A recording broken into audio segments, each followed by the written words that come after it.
Okay, so if these are such two big saints, why do we have them together? I mean, Father said, you know, these are the twin pillars of the foundation of our church. Don't they deserve their own day?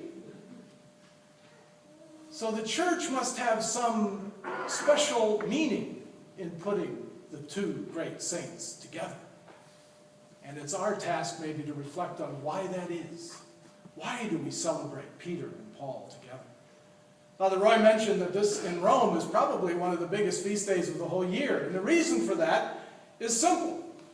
Rome got two saints, two apostles, Peter and Paul. Both were imprisoned there. Both were martyred there. No other city could claim having two apostles. Only Rome got two. And so Rome really does celebrate this, probably bigger than almost any other feast that they do. Now, Father Roy last week, I'm assuming you all were paying attention, started his homily by talking about how as individuals we tend to want to really focus on what makes us individuals. And how as Catholics, sharing in one baptism, we come together, especially as we celebrate Eucharist. But that individuality is at work here, again, in this feast of Peter and Paul, because I can't imagine two more different guys. Think about it. From everything we know about St. Peter, including archaeological evidence now, he was a big man, given the nickname of Rock. He was not necessarily well educated. He was a fisherman. For all accounts, a successful businessman as a fisherman. But he was not a learned man. He was not a scholar or an academic. He was an impetuous man, as we see many, many times in the Scriptures. Now take a look at Paul. His name originally was Saul, named after one of the great kings of Israel. But after his conversion, he gets a new name too, Paulus, which in Latin means shorty. He was a short little guy. He was well educated by the best rabbis and teachers around. He was a Roman citizen, unlike Peter. And he was fiery.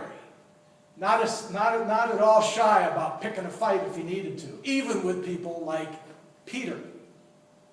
And that's the other thing we see in Scripture. These two didn't necessarily always see eye to eye on things. And that was more than just a difference in height. We have several accounts of them going toe-to-toe on different issues, usually involving the Gentiles. So it's kind of interesting, and I've always seen it as kind of a sense of humor in our church, that we put these two very different guys together. But why?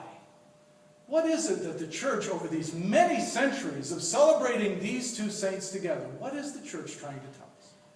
And I think we get a beginning of an answer in today's gospel. It's that famous scene, "Who do people say that I am?" Jesus says. And you know, when somebody says, "Tell me about so-and-so," we usually project a lot of ourselves onto who we think that other person might be. And so we hear Elijah, or Moses, or Jeremiah, or one of the prophets. Peter gets it right.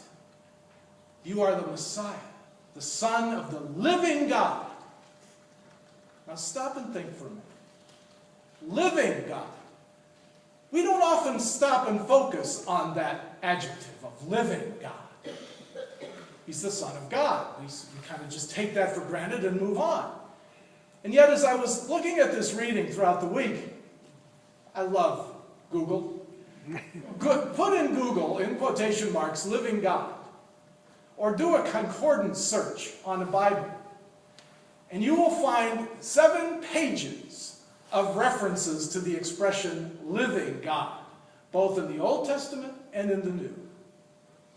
Our God is living. Our God is not some inanimate God who is distant from us, sitting on a shelf someplace or on a mountaintop. Our God is living, and living with us. And that is who Peter professes his faith in.